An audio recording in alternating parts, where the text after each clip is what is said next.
Saudara-saudari terkasih, sepanjang minggu-minggu di bulan Mei ini, Anda mungkin telah mendaraskan doa rosario di lingkungan, di gereja, atau berziarah ke Gua Maria. Tradisi yang indah ini menggemakan apa yang kita hidupi dalam liturgi Minggu Paskah ke-7 ini. Berada di antara hari raya kenaikan Tuhan dan Pentakosta, minggu ini gereja membawa kita masuk ke Senakel, sebuah ruang atas di Yerusalem, tempat para rasul berkumpul dalam doa bersama Maria, Ibu Yesus. Inilah gambaran pertama gereja dalam kisah para rasul, bukan organisasi yang terstruktur, melainkan sebuah komunitas para murid yang berkumpul dalam doa dengan Maria di tengah-tengah mereka. Maria bukan sekedar ditambahkan ke kumpulan itu sebagai hiasan. Ia adalah ibu rohani yang menjadikan kumpulan itu sungguh menjadi sebuah keluarga. Menurut tradisi gereja, Senakel adalah ruangan yang sama yang menjadi panggung bagi beberapa peristiwa paling menentukan dalam hidup Yesus dan gereja perdana. Perjamuan terakhir, pembasuhan kaki para murid, perjumpaan pertama mereka dengan Yesus yang bangkit, tempat para rasul kembali setelah kenaikan dan tinggal bersama Maria, dan akhirnya tempat turunnya Roh Kudus pada hari Pentakosta. Walaupun kitab suci sendiri tidak secara eksplisit menyatakannya sebagai satu ruangan yang sama, tradisi gereja sejak abad-abad pertama sering menyebut Senakel sebagai tempat lahirnya gereja perdana, ruang sederhana yang dikuduskan oleh Ekaristi, dimuliakan oleh kebangkitan, dan dinyalakan oleh Roh Kudus. Pada malam terakhirnya, Yesus mendoakan para muridnya, "Bapa yang kudus, peliharalah mereka dalam namamu, supaya mereka menjadi satu sama seperti kita." Inti dari doa itu bukanlah keselamatan dari penderitaan, bukan pula keberhasilan misi. Hal utama yang dimohonkan dalam doa itu adalah persatuan. Bukan persatuan yang dangkal, melainkan persatuan yang sama seperti Bapa dan Putra. Inilah persekutuan yang disebut sebagai komunio, yang dalam bahasa Yunani disebut koinonia. Koinonia dalam Perjanjian Baru tidak pernah berarti sekedar klub atau organisasi. Rasul Petrus menulis bahwa melalui janji-janji ilahi, kita boleh mengambil bagian dalam kodrat ilahi.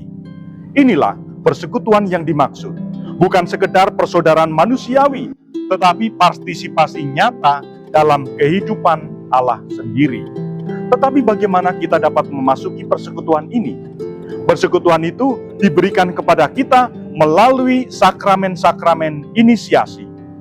Pembaptisan menjadikan kita anak angkat Bapa.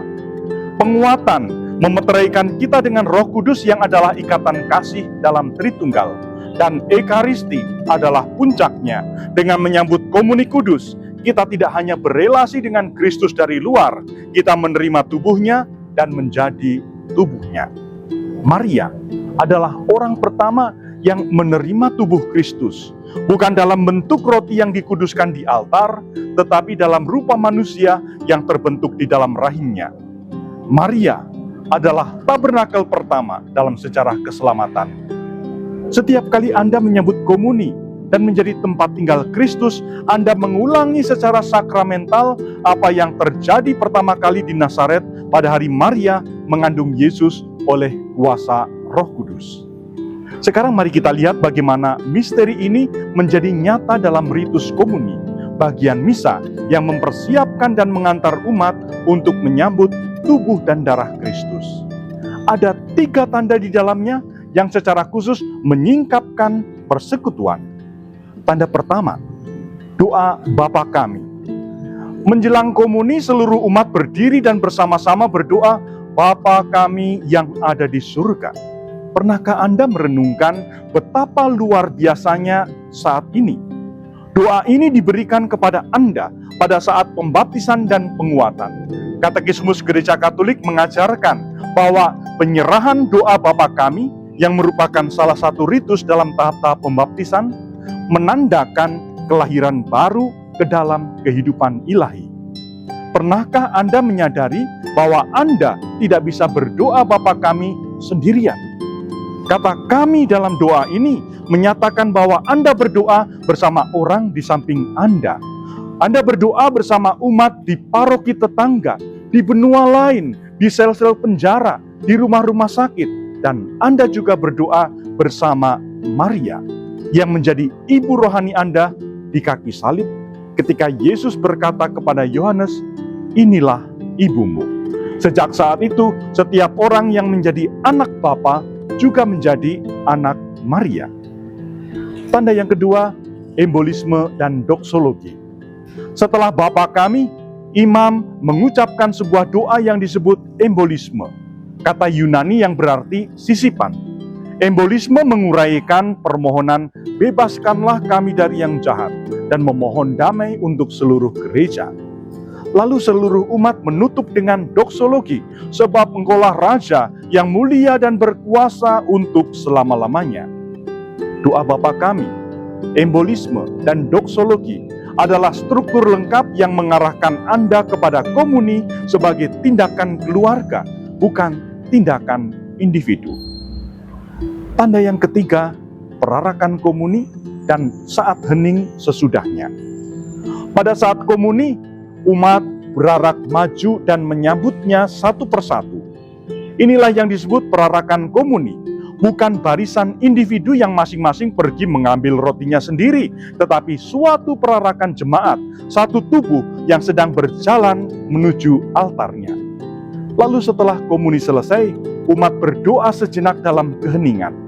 Saat hening sesudah komuni adalah salah satu momen yang paling kudus dalam seluruh misa. Pada saat itu, Kristus secara sakramental berdiam di dalam diri Anda.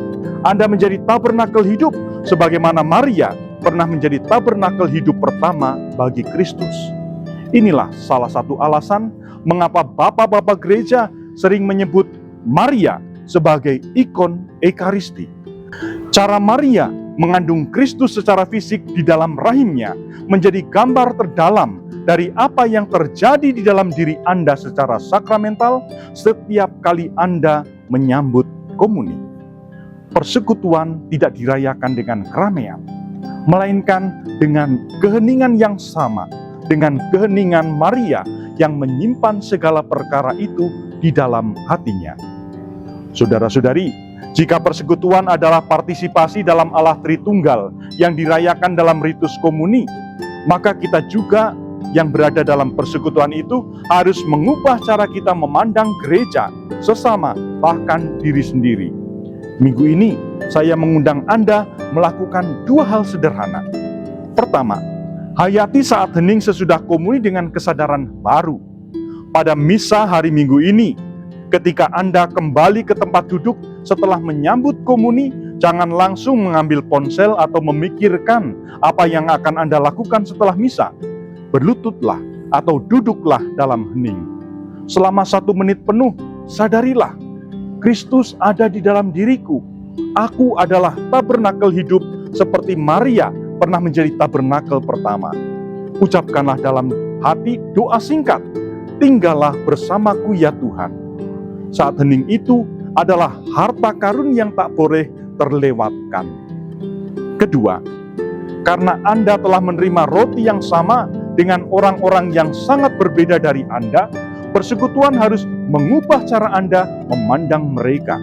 Pilihlah satu orang yang selama ini sulit Anda kasih.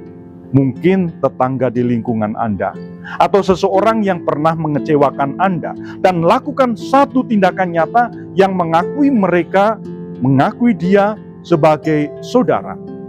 Hal itu bisa berupa undangan untuk doa rosario di rumah Anda, pesan singkat yang tulus, atau bahkan sekedar mendaraskan rosario dengan sungguh-sungguh sambil mengingatnya di hadapan Allah. Maria selalu menjadi pemersatu para murid. Biarlah ia juga menjadi pemersatu di lingkungan Anda. Yesus berdoa agar kita menjadi satu, supaya dunia percaya.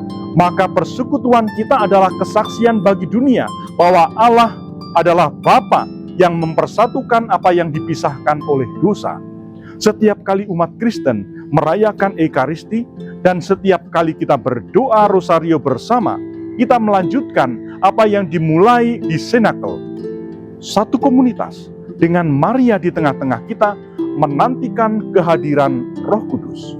Semoga Tuhan memberkati Anda semua, dan semoga Bunda Maria, Bunda Gereja, menyertai Anda.